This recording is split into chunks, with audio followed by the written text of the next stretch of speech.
All right, so if you guys just want to go ahead and introduce yourselves again Sure real thing. quick, and we'll just go ahead and get rolling. Okay. Hey, I am Sam Johnson. I am the narrative director at KingsIsle. I was hired in 2010 to write the story and dialogue for Pirate 101, and now I direct the story for both games. Yeah, I'm Artie Rogers, design director at KingsIsle. I started at KingsIsle back around 2005 and then shipped Wizard, and then shortly thereafter left the company for a bit, came back. Been working on Wizard since maybe, I don't know, 2019, and been the design director for the last couple of years, overseeing Wizard, Pirate, and any other internal things. Yep. Great. I mean, so I think I can just outright say it. You guys have the oldest games here. Yeah, in this hall or altogether? I think I don't know if there's a game that's older than Wizards 101 in the hall. That's probably true. That is probably true. Yes. I mean, it's uncommon for us to have such longevity, especially MMO space and stuff, you know? Yeah, I mean, in the time that you guys have been around, many have come and gone. Yeah. With much bigger budgets and much bigger studios behind them.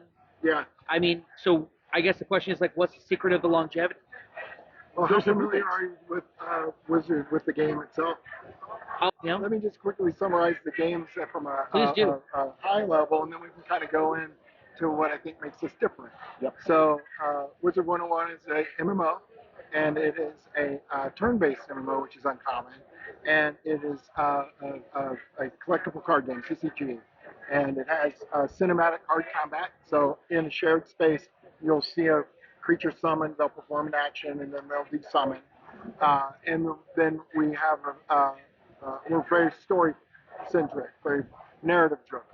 So, and Pirate 101 is similar, except instead of being a CCG, it's a tactical RPG, and it's also in shared space.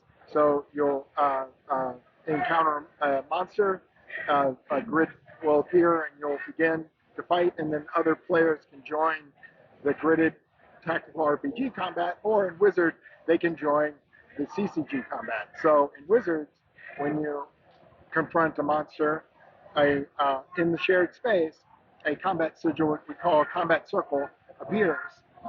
Your wizard will go to a spot, and the monster will go to a corresponding opposite spot, and then up to 3 other players can join you, and up to 3 other monsters can join. And then you have about 30 seconds to pick and play the cards you want, and then all the cards resolve from both sides, and that's how combat kind of resolves. And Pirate is a lot the same way, except the core is a little different. You choose your moves in Pirate, and then everybody acts out their orders. Right. But the thing, that foundational decision to make it turn-based instead of, standard Twitch-based combat, that foundational decision, and then the other foundational decision, Wizard decided to aim younger at a younger player base. Yeah. And one of the reasons when I was interviewing here that I wanted to come here was that strategically they went where very few people were. They didn't take on the big MMOs on their own turf. They went someplace else and they did something differently. So our combat model, it's not unique, but there's like 2 other games I can think of that do turn-based in a space, because you have that 30-second wait, and because for our mainline story, deck mastery and deck building is not that emphasized. You have a game that the kids can pick up and play very quickly, and that their parents who can't do controllers, they can do that too. There's no Twitch anxiety. And so we create, I remember at other studios, everyone would write off KingsIsle, and it's like, oh, that's just a kid's game. It's a family game. And strategically, it was a goal to get the parents playing with their kids and the grandparents playing with their kids. Yeah. And that actually paid off a lot more than I think was anticipated.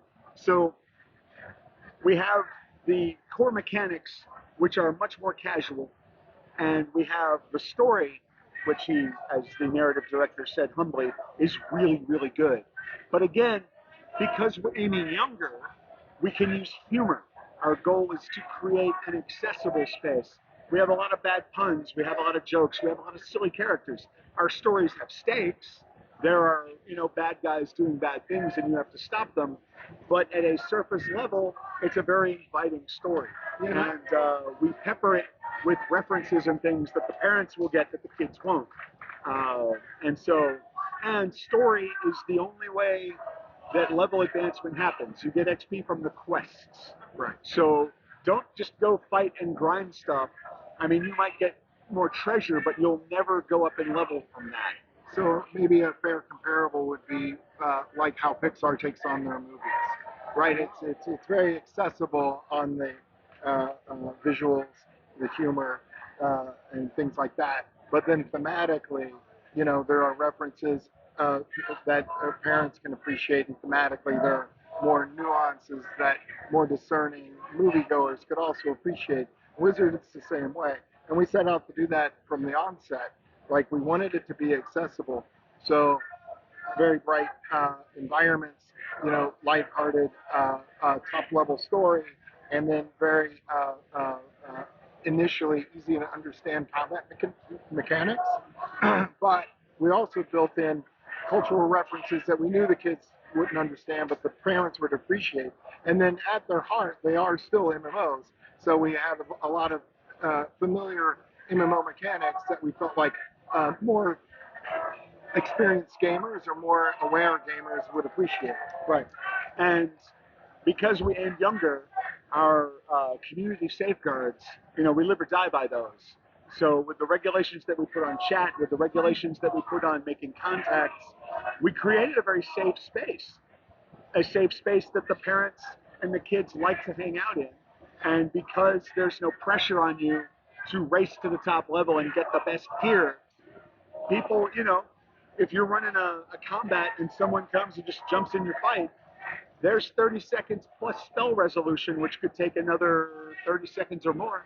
Y'all can chat during combat, not necessarily about the combat, and get to know each other. It's a very chill place. Yeah, and I think that contributes to what I think is one of the pillars of differentiation that Wizard has relative to our competitors and other MMOs and multiplayer games in general is sort of our community, our game community. Because we have this sort of chill primary experience, because we have a safe communication layer, it's created an environment where a positive community can really thrive. And so while a lot of our compadres in the gaming deal with a lot of toxicity, and we have our own pockets, but we're not dealing with it in the same degree as they are for the reasons that Sam kind of mentions. One, like the main story experience is lighthearted in tone. The visuals are lighthearted. It's not a high pressure kind of competitive environment in terms of the perfect play and optimization. It's not Twitch. And you have an opportunity to, in this low pressure, fun environment, have an opportunity to communicate to one another. And you are encouraged, people are encouraged to group with each other because it's there and it is better to work with someone than to work by yourself. And so that community is really important to us. And that aspect of our community manifests in a number of different ways. Like one, we have maybe close to a dozen community members who started playing the game maybe in middle school all the way through college, and now they work at the company. Yeah, like they got a degree and joined our team. Yeah, like our head of marketing is from the community. Several of our designers are from the community. But it also goes the other way. Like there were several developers on the game from the onset who are now active community members as well. And so you kind of see that positive effect on both sides of the coin. And then we also try to immerse ourselves in communicating with the community even outside the game. So when I came back, I was working with Matthew, the the lead community manager, and thinking of different ways that we could make ourselves available to the community. And right now, Ben, the lead designer of Wizard, streams an hour a day every day, and where any of the community members can come and ask questions, and I'll be in chat for a portion of that time to answer any of the questions that they have. And so I think that, I think that just sort of is representative of how that is sort of a focus of ours, in that we are different. Our community means something different to us than maybe our other games in the space, and it also allows us to innovate in social systems and community type systems more so because it is a focus of ours. But yeah, long story short, ultimately, why are we still here? Why do we have this longevity? A, these different strategic decisions made us different, and that's why we're here. And ultimately, KingsIsle as a studio is also pretty different. When we began, it was completely backed by an angel investor. We were not beholden to a publisher who, we must make a certain date that somebody set for whatever reason, and if we don't, we're doomed. So there was very much a directive that, yeah, devs have families. We're making a game for families. We have families too. And as, so we don't do death marches to releases. And as a result, you know, you've been here more than a decade, but not consecutively. We have people who've been on the team for 18 years. They shipped Wizard and they were working on it before. I've been here 13. And as a guy who's written narratives for a lot of different games, this narrative is more fun to write. We have a lot of lifers, and we also have a lot of community people coming in. And, the new ideas they bring with them is keeping the game going. So even in an era, Wizard got very successful initially because we did a lot of TV advertising, and then TV was no longer the best way to get eyes on your game. So we've had a low profile for a while, and everyone's like, "Oh, you're still here?" Yeah, we're still here. And the last 2 years are in the top 5 years we've ever had in 15 years. So even accounting for COVID, yeah. So we're on a growth trajectory. We are doing very well. Our community is fantastic. Our communication with them is extraordinary. And again, at the bottom line, we're a different game. Yeah, yeah. And I think some of it, we were acquired by Gamigo. When was that? 4 years ago? 5 years ago? It was about 4 years ago. Yeah, 4 years ago, 5 years ago. And they had a different attitude about Wizard Pirate than the previous administration did. Because they went to start up a different company to do mobile games and sold the online division to Gamigo. And they were interested in where did we think we could go with Wizard. Yeah. And so, they enabled us to do some merchandising, which we hadn't done before. And then we really sort of embarked on how can we make the game more appealing to our core users? Because the intent was, originally, the expectation was, is that this might be the first game some people have ever played, the younger audience. And so they don't bring any sort of preconceived notions or expectations of what that game is. But as they grow older and they become exposed to other games, then they may see things and features from other games that they'd like to see in Wizard, or that's our expectation. And so then we begin to look at, well, what might be certain things that players might want in Wizard that maybe they didn't know they wanted before they experienced these other things. When basically when the acquisition happened, we got to take a look and focus on the game, and we had new resources thanks to Gamigo. We did a lot of analytic analysis on the game that we hadn't been doing before, and we were like, well, how can we grow with our users? Because we've got people who played this game in middle school and they're in college now. What do they like? What are we not giving them? What can we give them? But the biggest trick was, so we've added new game modes, but the biggest trick was how can we add these without disrupting that comfortable core experience? And there were a number of systems that we added. Yeah, and that kind of does touch on another pillar, which I think is important for, which is we believe in empowering the player with agency to be able to interact with Wizard in the way they want, and agency sort of manifests in a lot of different ways.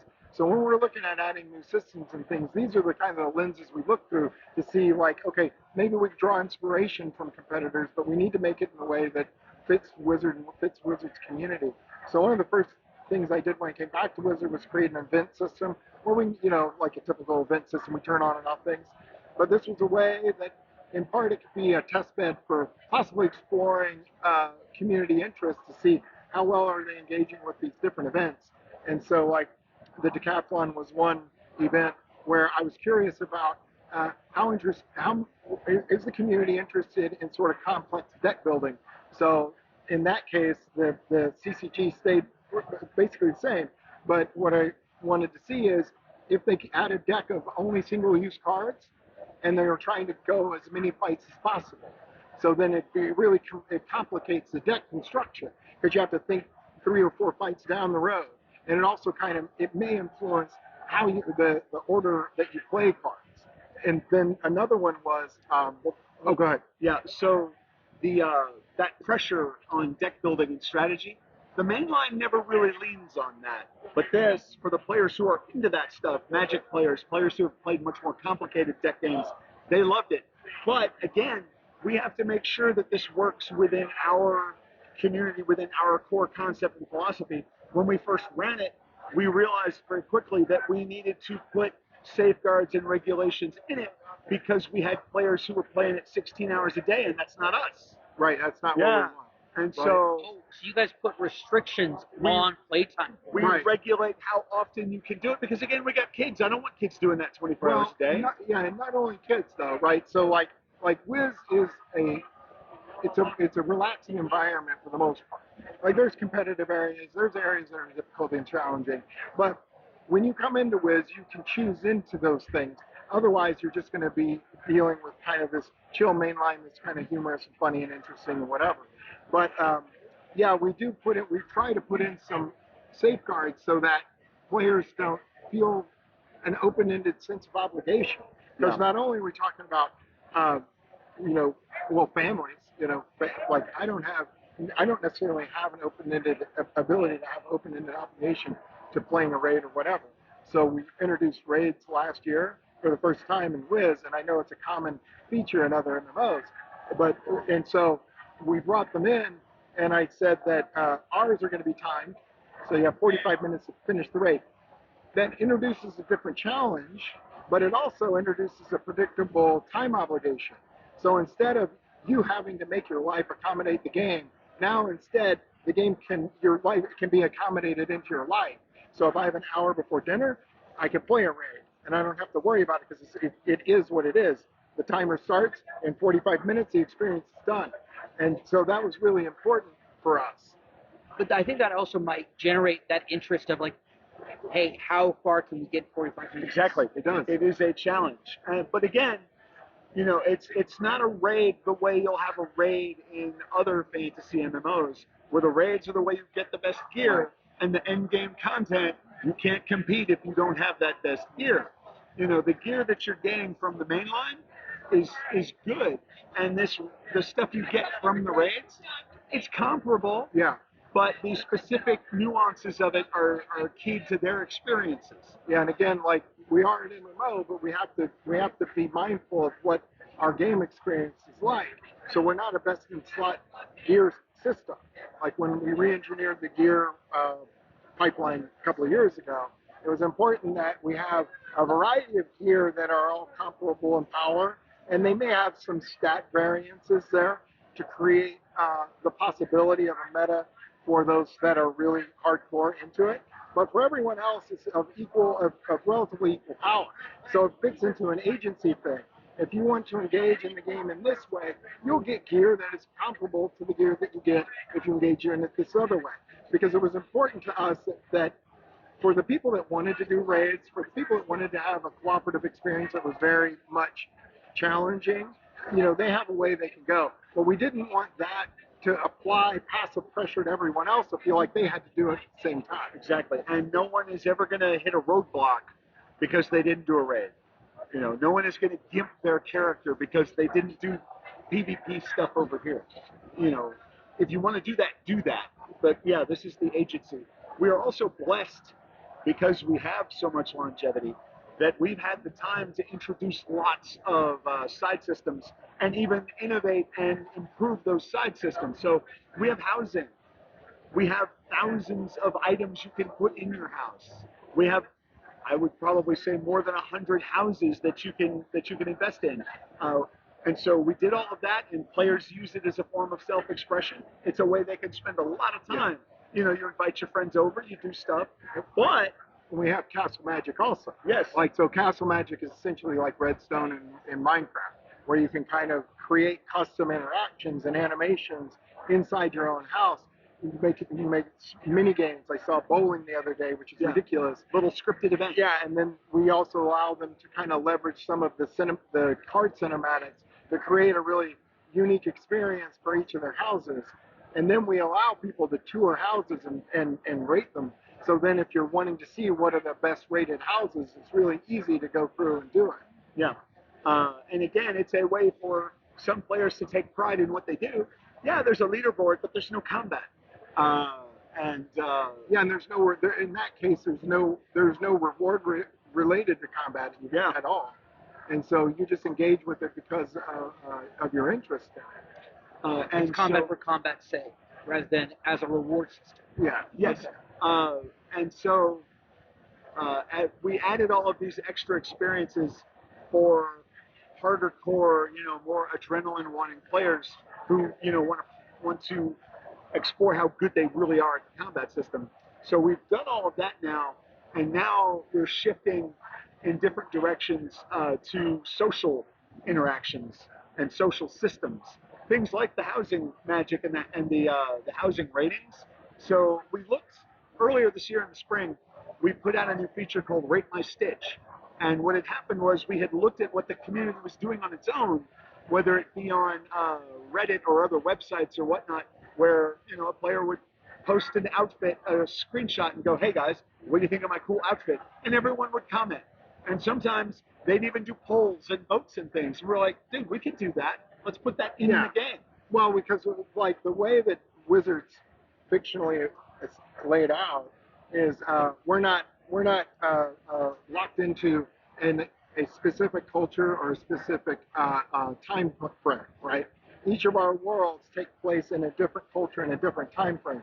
So what that ends up meaning is you have a much wider variety of self-expression, either in the house or in your cosmetics. Kind of like the Fortnite or something, where they're not bound by any sort of restrictions, and neither are we. Yeah, we have our ancient Egypt world. We have our Arthurian legend world. We have a Victorian England world. This is a diagram of our little universe. There was a first world, but it shattered into all these pieces, which are now orbiting, in the spiral. But we've got Arabian Nights. We've got all kinds of things. And this year is turn of the 20th century Australia. Like, what other game has ever been set in that place? I could not tell you. And so, that is a wild. And you're gonna walk out of that world. If you want to look like Crocodile Dundee, or if you want to look like the Crocodile Hunter, we're going to have those outfits for you. So anyway, but yeah, so what we will do is systemically, we will, every month announce a theme. Okay, the theme this month is Fire Worlds. And it's like, okay, and so people who are interested in this will root through their closet inventories and they will dress up, and you go to the hub of the game. There is a character in the big marketplace who is really based on Tim Gunn. And you will interact with him, and you will sign up for Rate My Stitch. And when you do that, he basically will ask you to select a pet and an emote. And the game will then take a note of what you're wearing. And so after the registration period is over, everyone can come interact with a kiosk, and a window opens on your screen of a 3D environment, with bleachers on the side and a runway that comes right at you. And your guy in that outfit with the pet comes walking down, and the pet, is doing its little silly fun thing. And at the end, you do the move you picked, and then you wheel and you come back. And so people then, they watch a bunch of them, they vote. I like this one, I like that one, I like this one. And so at the end of the whole thing, there's a leaderboard, and there is a winner. And the winner, a statue of them in that outfit, is placed on a plinth, and it's there until the next month begins. And we start over. Is there like a consistent fashion, dominant person who's on the top of leaderboards all the time? I don't think so. I don't think so. I don't think so. Not somewhere. I mean, I see people post on Twitter or something like, "Oh, look, I got a 7.5 or kind of whatever," or and so I don't know. it was one of those things where it was about agency in terms of and self-expression, right? Because you have so much, you have such a wide variety of different clothing styles from different periods and different cultures, and then you can color it and all sort of stuff. Um, it was just really kind of an interesting system that we kept seeing sort of the community displaying interest for in social media and stuff. And so we figured, oh, this will be kind of a cool way for those people to showcase their skills in game, and also maybe expose other people who might not have been aware of the full spectrum that's available to them in this way also, and they can participate as well. You know. So yeah, but again, this is an emergent player behavior. They were doing game-like things within the game, or even outside of the game. So we let them do it in the game. And in the years to come, we're going to be looking for more systems like that, ways for players to connect, to interact with something, to share their enthusiasm for it, and to do it in a way that we give them the tools to connect to that. Yeah, and I think that because the community is important to us, and like we said, there was sort of a systemic reasons why the community is more of a positive community than maybe in other games. It gives us more of the ability to innovate in those areas, which I think is important.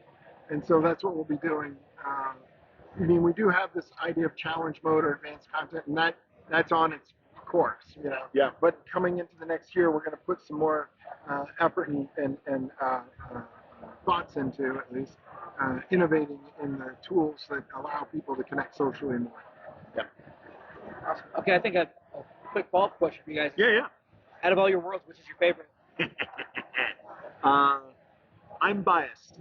So I got to do, I did the story for Pirate 101 first, and then it wasn't until 2017, I think, that I got to actually write for Wizard. And so, I did like 9 or 10 Pirate worlds, and I've only done 3 or 4 Wizard worlds. For me, it's Marleybone, specifically Pirate Marleybone. And that is because the overarching story of Pirate, basically, okay, if Wizard is the Luke Skywalker narrative, you are the chosen one with the power to save the universe. And, the wizards are always up here dealing with, huge threats and magic-y stuff. The pirate narrative, you're the Han Solo narrative. You are a kid who's nobody. You're an orphan who's on the run from the law because of something you did. And, you are shipped to the pirate haven. And the king of the pirates says, yeah, I'll keep you safe if you do these quests for me. And that's how it all begins. So the whole pirate game, you find out that there's this map with 7 parts that goes to the city of El Dorado, which is made of gold. And so you go to these worlds. The wizard is going from world to world because the big bad guy, if he gets the 7 widgets of doom, he's going to destroy the universe. And so you're doing that. And along the way, in every world, there is a local crisis that you help because you are the virtuous guy. You are the wizard. Well, down here in Pirate, you're going from world to world to find those map pieces. And everywhere you go, yeah, there's stuff going on, but it's mainly in terms of obstacles to you. And your ultimate goal is to get stinking rich. Well, Marleybone is the point at which the the pirate realizes that, oh, you know what? My selfish goals are not good long term. Because in order to pull off a heist and everything, at one point you start a war between Marleybone, our England analog, and between Valencia, who is the source of our evil clockwork empire. And Marleybone, which is a world that Wizard players know and that everybody loves, by the time you get there, they're getting their butts kicked. And at some point, it is pointed out to you that, hey, we did this. You did this. You got to fix it. You are responsible for this. And the ability to weave that story into there, and that is the point at which it pivots, and the pirate has gone from rogue to hero. And so, for many reasons, for the visuals, for the story itself, that world, it all just clicked. And I love it, love it, love it. So there you go. Well, my explanation probably won't sound so smart, but I also like Marleybone. So I was the world lead for the first 5 worlds of Wizard, and Marleybone was the 3rd. And yeah, I love the setting. And then I also love that we decided to put it at night because you just came out of a super bright world in Wizard City, a super bright world in Pacatopia. So putting it at night, and then I like the night sky and the way it looks. But I was reflecting on it earlier, and another reason why I really like Marleybone is because I remember distinctly Todd Coleman was very uh, uh, enthusiastic that these dogs, this wasn't funny to them. Yeah. This is how they are, right? They're very serious about being regal Victorian London dogs. And so, you know, because at first we were wanting to go more silly with things just because that's kind of how we were going. But Todd really wanted these to not make, they're not going to make fun of themselves. You know, they're very regal and upstanding. And they also like a lot of the art, like just the furniture, I mean, the housing item art, like the framed pictures of the dogs playing pool, and then there's the dog portrait with, you know, the admiral or whatever. And so that's sort of the stuff I thought was pretty cool. Yeah. But yeah, we go all over the place. And again, our setting is so wide open to do anything. And one of the cool things for both of us that, you know, we worked on these games, you know, when I got here, Artie wasn't here, but he came back. Something, and I think the first creative director, Todd Coleman, one of the things that he was really into was the notion of, okay, we have this story, and yeah, these people are very funny, but they don't know that. They're being themselves, and you know they're doing it with a straight face. But because our setting is so wide open, we want to weave references to the real settings into it. So, for instance, you know, I have a history degree. I was going to be a history teacher before games sucked me up. So, in Pirate, it's Age of Sail. We have, you know, we have Spain, we have France, we have them uh, jostling each other for control of, you know, resources here, there, and everywhere. When you go to Marleybone and this war is happening, the guy you work with to turn the tide is Admiral Nelson, and he has one arm. And you know, I don't care if the players ever go look it up or not, but there's a lot of dialogue he says that is things that Admiral Horatio Nelson said. And our goal, and you did the same thing with the visuals, you know, for the rest of my life, or for the rest of their lives, I would like our players who play young to, as they go on, to see things that they will recognize. You know, I had a player tell me that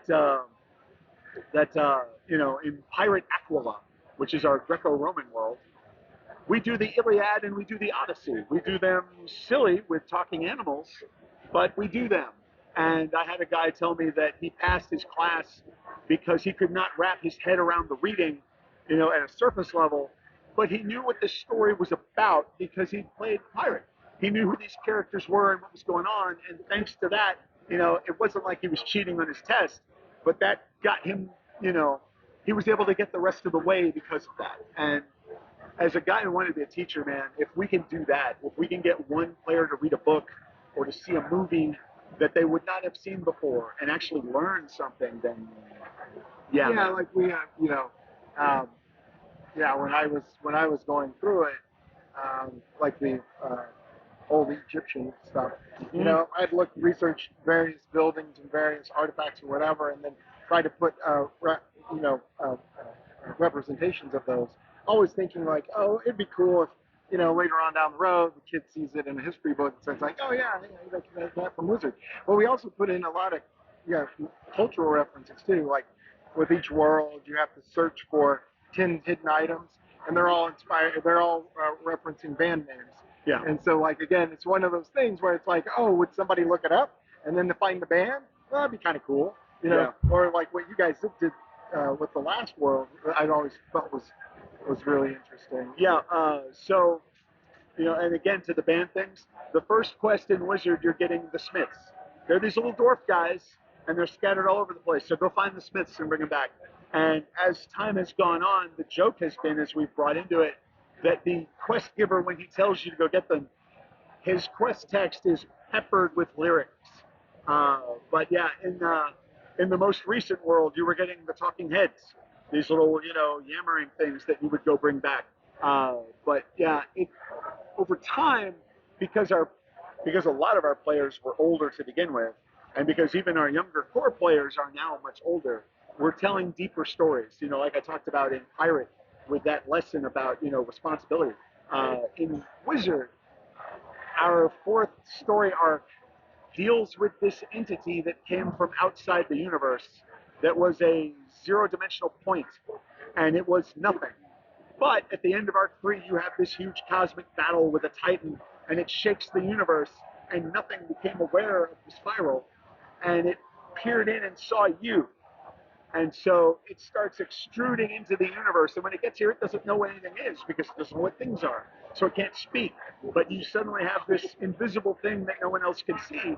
But over time, it learns. And you start talking to it. And you go off and do heroic things. And it is learning from you what right is and what wrong is. And eventually it takes the step and becomes something. And it manifests as a world.